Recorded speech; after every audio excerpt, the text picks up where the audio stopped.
Breaking news విజయవాడలో bomb ఉన్నట్టు కూడా మరి కాసేపట్లో పేలుతుందని పోలీసులకి ఒక ఫోన్ కాల్ అయితే రావడం జరిగింది. బీసెంట్ రోడ్ లో ఉన్న ఎల్ఎస్సి అపార్ట్మెంట్ లో ఒక బాంబు పెట్టామంటూ కూడా కాల్ చేశారు. వెంటనే పోలీసులు అప్రమత్తమై అక్కడున్న ప్రదేశాల్లో షాపులు కానీ ఇల్లులు కానీ వెంటనే క్లోజ్ చేపించారు.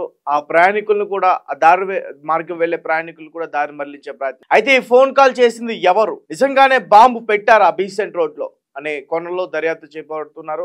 అయితే రీసెంట్ గానే విజయనగరంలో 2 స్లీపర్ సెల్స్ దొరకడం మొత్తం అక్కడ ప్రజలందరినీ కూడా భయాందోళనకి గురి చేస్తుంది. అయితే రీసెంట్ గానే హైదరాబాద్ లో బాంబు బ్లాస్ట్ చేసేందుకు విజయనగరంలో 2 ప్లాన్ చేసుకున్న స్లీపర్ సెల్స్ కూడా దొరికారు. అయితే వారిని పోలీసులోకి అదుపులోకి తీసుకున్నారు. ప్రస్తుతం ఎన్ఐఏ కూడా వాళ్ళని ఇన్వెస్టిగేషన్ చేస్తున్నట్టు కూడా చెప్తున్నారు. ఇలాంటి టైంలోనే మళ్ళీ విజయవాడలో ఒక బాంబు ఉందంటూ కాల్స్ రావటం, దీనికి సంబంధించి పూర్తి విషయాలని కూడా తెలుసుకునే ప్రయత్నం చేద్దాం. ఆదిత్య లైన్ లో ఉన్నారు.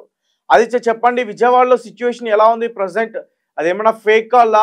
ప్రస్తుతం అక్కడ తనిఖీలు కూడా చేస్తున్నారని చెప్తున్నారు. ముందు అంటే ఇటీవల మనం చూసాం, జమ్మూ కాశ్మీర్ లో పెహల్గామ్ లో ఉగ్రదాడి జరగడం, తర్వాత భారత్ కూడా ఆపరేషన్ సింధూర్ చేపట్టడం, పాక్ తో ఒక యుద్ధ వాతావరణం నెలకొన్నాం. ఇటువంటి పరిస్థితులు గత కొన్ని రోజుల నుంచి కూడా ఉన్నాయి. అయితే ఇటువంటి పరిస్థితుల్లో భారత్ లో ఉన్న స్లీపర్ సెల్స్ యాక్టివ్ అయినట్టుగా కనిపించింది. వాళ్ళు భారత్ లో పలు చోట్ల బాంబ్ బ్లాస్ట్ చేయడానికి ప్రయత్నిస్తున్నట్టుగా కూడా ఇంటెలిజెన్స్ వర్గాలకు సమాచారం అందిందని చెప్పేసి పేర్కొన్నారు. అయితే ఆ నేపథ్యంలో హైదరాబాద్ లో కూడా బాంబ్ బ్లాస్ట్ చేయడానికి ప్రయత్నించారు. అందులో ఒకటి సిరాజ్ అనే వ్యక్తి, సమీర్ అనే వ్యక్తి, వీళ్ళిద్దరిని కూడా పోలీసులు అరెస్ట్ చేశారు. ఇప్పుడు ఎంక్వైరీ కూడా చేస్తున్నారు. వీళ్ళని ఎన్ఐఏ వాళ్ళు కూడా అదుపులోకి తీసుకొని ఎంక్వైరీ అయితే చేస్తున్నారు. సో ఇలా స్లీపర్ సెల్స్ యాక్టివ్ అయ్యి ఏదో కుట్ర పన్ని ఏదో చేద్దామని ప్రయత్నాలు చేస్తున్నారు. ఢిల్లీలో కూడా చేసే ప్రయత్నం చేశారు, అక్కడ కూడా అరెస్ట్ చేసినట్టుగా తెలుస్తుంది. ఇలా దేశవ్యాప్తంగా కూడా ఉన్న స్లీపర్ సెల్స్ యాక్టివ్ అయ్యి ఏదో బాంబ్ బ్లాస్ట్ లకు అయితే పెద్ద ప్లాన్ వేస్తున్నట్టుగా అయితే సమాచారం ఉంది. ఈ నేపథ్యంలోనే ఇప్పుడు ఆంధ్రప్రదేశ్ లోని విజయవాడలో కూడా బాంబు కలకలం అయితే ఒక హాట్ టాపిక్ గా మారిపోయింది. అంటే స్థానిక బీసెంట్ రోడ్ లోని ఎల్ఐసి భవనంలో బాంబు పెట్టామని చెప్పేసి కొంతమంది గుర్తు తెలియని వ్యక్తి కంట్రోల్ రూమ్ కి అయితే ఫోన్ చేయడం ద్వారా ఒక్కసారిగా ప్రజల్లో ఒక భయాందోళన అయితే కలిగించింది. అంటే దీనిపై వెంటనే స్పందించిన పోలీసులు వాళ్ళు అప్రమత్తం అయిపోయారు. బాంబ్ స్క్వాడ్ ని కూడా సంఘటన స్థలానికి రప్పించి విస్తృతంగా కూడా తనిఖీలు చేపట్టారు. దీంతో బెజవాడ వాసులు అయితే టెన్షన్ అయితే మొదలైంది. ఈ బీసెంట్ రోడ్ లో ఉన్న దుకాణాలని, కార్యాలయాల్ని మొత్తాన్ని కూడా తాత్కాలికంగా మూయించేశారు. ట్రాఫిక్ ను సైతం మొత్తాన్ని మళ్లించేసి విస్తృతంగా తనిఖీలు అయితే చేపట్టారు. అలానే పోలీసులకు ఫోన్ చేసిన వ్యక్తిని సైతం ఎవరా ఇతను చేసింది, మరి ఫేక్ కాలా లేకుంటే నిజంగా టెర్రరిస్ట్ ఎటువంటి ప్లాన్ చేసి ముందుగానే ఇన్ఫార్మ్ చేసి ఒక భయపెట్టే ప్రయత్నం ఏమైనా చేస్తున్నారా అని చెప్పేసి ఆ రకంగా వాళ్ళని ట్రేస్ చేసే ఇందుకు ఒక ప్రత్యేక బృందాన్ని కూడా ఏర్పాటు చేశారన్నట్టు ఒక సమాచారం అయితే అందింది.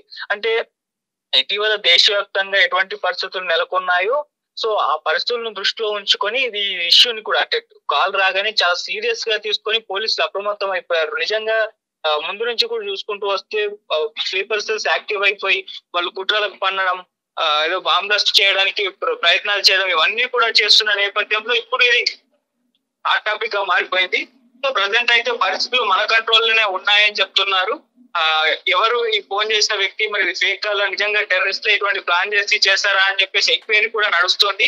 తొందరలో వీళ్ళని పట్టుకునే అవకాశం అయితే ఉంది. Right Aditya, thank you.